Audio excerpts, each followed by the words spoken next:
तो आपने अक्सर अपने आसपास ऐसे लोगों को देखा होगा जो हमेशा दूसरों को फॉलो करके ही डिसीजंस लेते हैं, या फिर ऐसे लोग जो हमेशा एक ड्रीम या फैंटेसी वर्ल्ड में ही जीते हैं।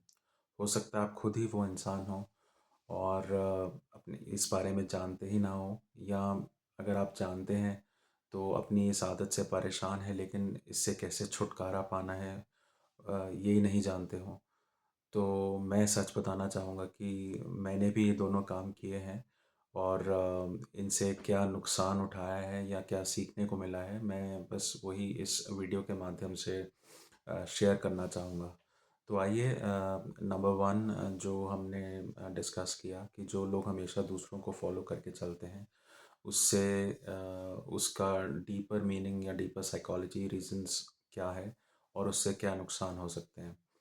तो उसको समझाने के लिए मैं अपनी ही जर्नी से कुछ एक या दो छोटे एग्जांपल्स देना चाहूँगा, ताकि आपको अच्छे से समझ में आ पाए मैं क्या बोलना चाह रहा हूँ। तो लगभग 3 या 4 साल पहले मैं अपने घर के पास वाले मॉल में गया हुआ था कुछ काम से। हालांकि वो काम तो नहीं हुआ, और मैं बिना काम हुए ही वापस आ रहा था। और रास्ते में एक काफ़ी बड़ा एक ट्रैफिक सिग्नल पड़ता है, जो काफ़ी कॉमन सा ट्रैफिक सिग्नल है मेरे लिए, और मैं वहाँ उस सिग्नल से अनेकों बार गया हूँगा या गुज़रा हूँगा। तो उस दिन से पहले मैंने ऐसा कई बार देखा था कि बहुत सारे लोग उस ट्रैफिक सिग्नल पे जो रेड लाइट है उसको जंप कर देते हैं। अ, अब रेड लाइट जंप करने से मेरा मतलब कि जैसे ही सिग्नल ग्रीन से ऑरेंज और ऑरेंज से रेड होता है, तो ऑरेंज से रेड होने के दरमियान या बीच में आपको अपनी गाड़ी की या बाइक की स्पीड स्लो करके रुकना होता है, ताकि जैसे ही सिग्नल रेड हो तो आप पूरी तरीके से स्टेशनरी हो जाएं। लेकिन मैंने अक्सर बहुत सारे लोगों को ऐसा करते देखा था कि वो जैसे ही ऑरेंज लाइट होती थी, तो वो स्पीड स्लो डाउन करने के बजाय स्पीड स्पीड अप करके सिग्नल क्रॉस कर लिया करते थे। हालांकि मैंने कभी किसी को कोई एक्सीडेंट में या क्रैश में इन्वॉल्व होते नहीं देखा, लेकिन फिर भी वो ट्रैफिक रूल का उल्लंघन, या उसको ट्रैफिक रूल को ब्रेक करना ही कहा जाएगा। बट कहीं ना कहीं वो वो इंसिडेंट या वो नंबर ऑफ इंसिडेंट्स मेरे सबकॉन्शियस माइंड में रजिस्टर हो गए, और मैं हमेशा कोशिश करता हूँ कि सभी ट्रैफिक सिग्नल्स या नियम का पालन करूँ। लेकिन उस दिन अचानक से मुझे ख्याल आया कि सभी लोग ये सिग्नल क्रॉस कर लेते हैं, और कोई भी प्रॉब्लम नहीं होती, तो मैं भी कर लेता हूँ। और तो जैसे ही लाइट ऑरेंज से रेड होने वाली थी, तो मैंने स्पीड अप करके सिग्नल क्रॉस कर लिया। हालांकि मैं एक चीज़ क्लियर करना चाहूँगा कि उसमें कोई भी क्रैश इन्वॉल्व नहीं था, और ना ही कोई ऐसी रिस्की सिचुएशन डेवलप हुई थी, बट वो डेफिनेटली एक रूल ब्रेक था। तो विद इन 2 मिनट्स मैं क्या पाता हूँ कि मेरे पीछे एक ट्रैफिक कॉप की कार आती है, जो सायरन के थ्रू मुझे रुकने के लिए सिग्नल देती है। इनिशियली मैं समझ नहीं पाया, लेकिन कुछ ही सेकंड्स में मुझे समझ में आ गया कि वो सायरन या सिग्नल वो मुझे रुकने के लिए बोला जा रहा है।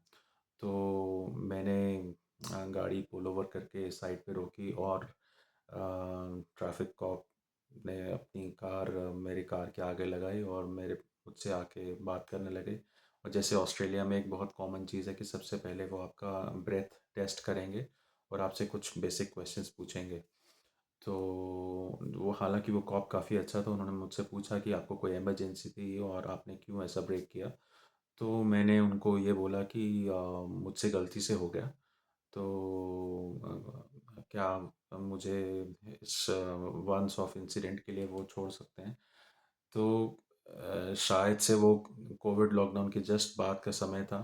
तो उस समय जो हमारी स्टेट में जो पॉलिसीज़ थी कि कोई भी माइनर ऑफेंस के लिए भी जो पुलिस है वो आपको फ़ाइन ज़रूर देगी, और वो फ़ाइन कभी वो वेव ऑफ नहीं होगा, हालांकि आप रिव्यू डाल सकते हैं।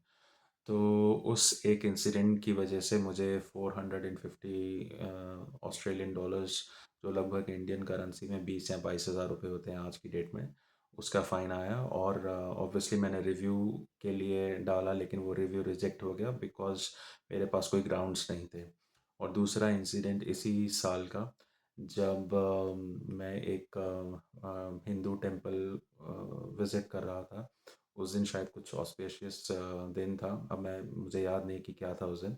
लेकिन वहाँ मैंने देखा कि काफ़ी सारी कार्स टेम्पल के बाहर एक फुटपाथ पे पार्क्ड है।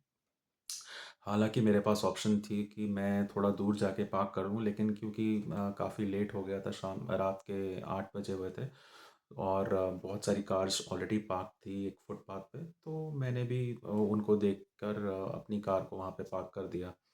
अम, और उसके बाद वो टेम्पल विज़िट करके मैं घर वापस आ गया। और विद इन 3-4 डेज़ मेरे मेल बॉक्स में एक लेटर आया जिसमें एक फ़ाइन था from the council for parking my car at an undesignated spot.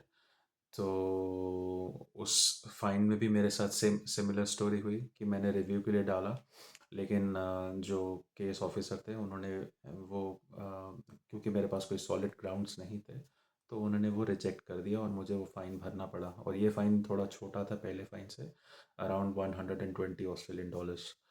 तो इन दोनों इंसिडेंट से मैं ये बताना चाहता हूँ, क्योंकि पर्सनली मैं हमेशा कार को ठीक जगह पे पार्क करना चाहूँगा, या मैं हमेशा रूल्स फॉलो करना चाहूँगा, लेकिन सबकॉन्शियसली मैंने दूसरों को फॉलो कर लिया। मैंने देखा कि बहुत सारे लोग ट्रैफिक सिग्नल जंप कर लेते हैं विदाउट एनी कॉन्सिक्वेंस, या बहुत सारे लोगों ने ऐसे कार पार्क की है तो मैं मुझे भी कर लेनी चाहिए। लेकिन वो दोनों दोनों ही केसेस में मुझे एक अच्छा खासा फाइन आया।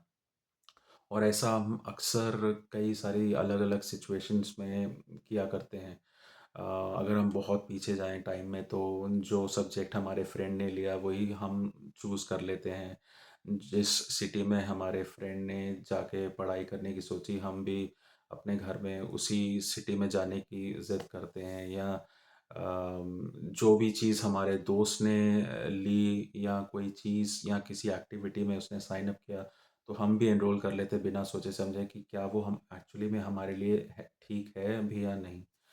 तो आशा करता हूँ कि जो एग्जांपल्स मैंने दिए उससे आपको ये सीखने के लिए मिला हो कि जो सही है और जो आपको लगता है सही है आप वही कीजिए, ना कि किसी को ऐसे फॉलो कीजिए और बाद में आपको पछताना पड़े। हालांकि यहाँ पे ये 2 फाइन्स थे जो काफ़ी बड़ी अमाउंट के थे, लेकिन ऐसी कोई और सिचुएशन भी हो सकती थी जहाँ पर मैं अनजाने में किसी को फॉलो कर रहा हूँ और फिर मैं एक प्रॉब्लम में फंस गया।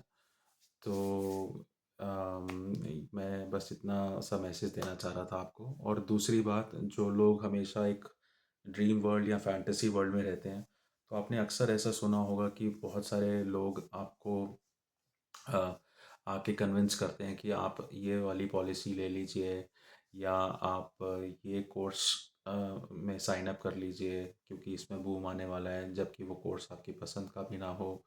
या फिर आप ये वाली प्रॉपर्टी बाय कर लीजिए, या आप उस लोकेशन में प्रॉपर्टी बाय कर लीजिए, या फिर आप ये कार ले लीजिए, और जो दूसरी कार आपकी पसंद की है उसको उसको मत लीजिए क्योंकि उसमें ये एक्स वाई जेड फॉल्ट्स हैं। तो उससे होता क्या है कि अगर आपका खुद का एनालिसिस उतना अच्छा नहीं है, या आपका डिसीजन मेकिंग उतनी स्ट्रांग नहीं है, तो कोई भी बाहर से आकर आपको कोई सी भी ड्रीम या फैंटेसी आपको सेल कर देगा, और आप उसको ज़्यादा काउंटर कर नहीं पाएंगे, और आपको लगेगा कि हाँ, हो सकता है ये इंसान मेरी भलाई के लिए ही मुझे ये कह रहा हो और मुझे ये फॉलो कर लेना चाहिए। या ऐसा भी हो सकता है कि आपको कोई किसी दूसरे शहर में रह के आपको बार बार फोर्स कर रहा हो कि आप यहाँ पर मूव हो जाइए, और यहाँ पे आने के बाद ऐसा हो जाएगा या वैसा हो जाएगा, और आप सिर्फ ख्याली पुलाव बना के उस शहर चले जाते हैं, लेकिन आपके हाथ सिर्फ निराशा आती है, और आपको ऐसा लगता है कि आपके साथ धोखा हो गया है। तो अगर तो आप अपने ही देश में बैठे हैं, जैसे अगर मैं इंडिया की बात करूं, तो अगर आपको किसी ने, आप दिल्ली में रहते हैं और आपको मुंबई में किसी ने बुला लिया, आप चले गए, तो कोई उतनी बड़ा इतना बड़ा नुकसान शायद ना हो। लेकिन अगर आपने एक देश से दूसरे देश में ऐसा करके चले गए, जैसे बहुत सारे लोग गल्फ़ कंट्रीज़ में चले जाते हैं या यूएस में चले जाते हैं। हालांकि आजकल ये जाना इतना आसान नहीं है, मैं पहले की बात कर रहा हूँ। लेकिन आप कॉन्सेप्ट को समझिए। तो ये इस सिचुएशन से या इस हैबिट से भी आपका कितना बड़ा नुकसान हो सकता है। तो तो भले ही आप दूसरों के की डायरेक्शंस फॉलो करते हो या आप एक फैंटेसी वर्ल्ड में रहते हो, इसका जो एक डीपर साइकोलॉजिकल रीज़न है, वो शायद ये है कि आपका खुद के ऊपर उतना विश्वास नहीं है। और खुद के ऊपर विश्वास ना होने का जो सबसे मुख्य कारण है कि आप रिस्क से बचना चाहते हैं, कि आप खुद से कुछ ट्राई करके उसको आज़माना नहीं चाहते। हालाँकि कुछ सिचुएशंस में खुद से ट्राई करना ज़रूरी नहीं होता। लेकिन वहाँ पर आप किसी एक्सपर्ट या किसी प्रोफ़ेशनल की मदद से वैसा डिसीज़न लेते हैं, ना कि किसी दोस्त की, कोई रिश्तेदार की, या कोई चाचा, मामा या मौसा या कोई और डिस्टेंट रिलेटिव। तो मैं बस इतना सा मैसेज देना चाहता हूँ कि आप खुद पर अपना यकीन या भरोसा लाने की कोशिश कीजिए, और वो तभी आएगा जब आप वो रिस्पॉन्सिबिलिटी लेना चाहेंगे। अगर आपको ऐसा लगता है कि अगर कुछ गड़बड़ हो गई तो कोई और ज़िम्मेवार है, लेकिन अ, अच्छा हो गया तो भी वो ज़िम्मेवार है और मैं सेफ़ हूँ, तो इस मानसिकता से शायद जीवन में आप उतना आगे ना जा पाएँ। हो सकता है कि आप खुद से डिसीजंस लेके शुरुआत में काफ़ी नुकसान उठाएं, लेकिन वो नुकसान आपको तैयार करेगा जीवन में आगे बड़े कदम उठाने के लिए, और एक मजबूत प्लेटफॉर्म पाने के लिए। तो अगर आपने वीडियो यहाँ तक देखा है तो कृपया आज से ही या कल से ही इस छोटे से चेंज को अपने अंदर लाने की कोशिश कीजिए, और देखिए जीवन कैसे बदलता है। धन्यवाद।